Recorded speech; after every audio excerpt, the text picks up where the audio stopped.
Okay, you can see what I've done here. I've dug out the spring area, and I actually created kind of like a little mini reservoir, like you'd see in any reservoir, with an earthen dam. I just used some of the spall rock and kind of lined the inside and the outside with it so it won't collapse on itself. But this is very similar to like Silverwood Lake, which I just hiked by a couple days ago. But now you can see it's much easier to get some water. I can just dunk my bottle right in there, and that's a full 32 ounces of water right there.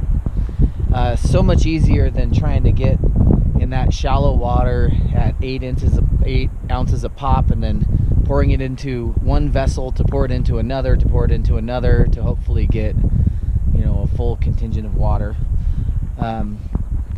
Since this is a natural spring, I'm not going to filter it. As a general rule, you don't really need to filter springs. They come from deep within the earth. They're full of good minerals and electrolytes and alkalines and all kinds of stuff. Spring water is good water. And this actually looks pretty clear. When I was digging it out, it was murky, but it just took a few minutes to clear right out. If it wasn't, then I could just put my bandana over this one and pour through the bandana just to get rid of the sediment. It wouldn't necessarily filter bacteria, but in this case, not worried about bacteria, just sediment.